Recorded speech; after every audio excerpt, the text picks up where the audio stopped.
શા માટે એકવાર અર્જુન એવું કહ્યું છે કે આ દિવાલ પર એવું કંઈક લખો કે સુખમાં વાંચું તોય દુઃખ દેખાય અને દુઃખમાં વાંચું તોય સુખ દેખાય. રીતાબેન મેં ઉખાણા કાપું છું.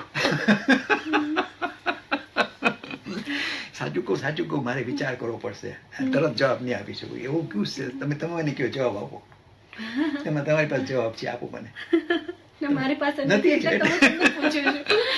ખરેખર એક જ વસ્તુ એવી છે કે આપણને સુખ ને દુઃખ થી પર લઈ જાય, અને એ વસ્તુ આપણે મુખ્ય ઘણી વાર છે ને એના પર ભાર ન દેતા. એટલે આ એક્ઝેક્ટ સવાલનો જવાબ નથી આપતો, પણ જનરલ વાત કરું છું કે ખરેખર તમારે સુખ અને દુઃખ થી પર થવાની જરૂર. તમે કહો કે ના મને એકલું સુખ જ જોઈએ, તો તમને ભાઠા પડવાના છે. સુખની પાછળ તમે દોડશો, દુઃખ તમારી પાછળ દોડતું હોય ને તમને પછાડી નાખશે, ઘડીએ પછાડી નાખશે, તમારા માથા પર બેસીને હસશે, શું કરવું છે અત્યારે.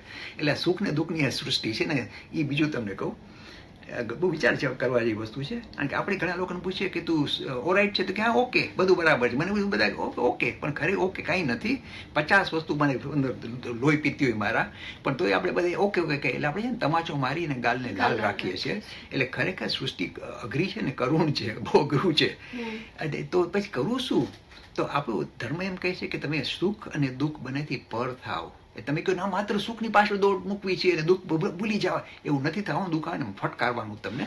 એટલે કે તમે સુખ અને દુઃખથી પર થાવ, એનાથી ઉપર જાઓ. અને આ શબ્દ આના માટે બહુ સુંદર શબ્દ છે. ઇંગ્લિશ શબ્દ છે કે not pleasure and pain but bliss.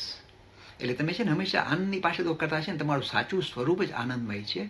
અને સુંદર શબ્દ આપણે એટલે કે ઇસ્કોલ સંસ્કૃતમાં કે અસ્થિ ભાતિ પ્રિયા, તમારું સાચું સ્વરૂપ પ્રિયા છે, મીન્સ સ્વીટનેસ, બ્લિસ છે. એટલે આપણે ખરેખર બ્લિસની પાછળ ખરેખર try and focus on bliss rather than pleasure and pain. We have to rise above both pleasure and pain. They are both limited, અને બંનેમાં એક છે ને એક જ આપણે કહીએ ને કોઈનની બે જુદી બે બાજુ છે. એટલે તમે એકલું સુખ ગોતવા જશો ક્યાંય નહીં મળે, ક્યાંય નથી મળવાનું. E-learning course in Hinduism.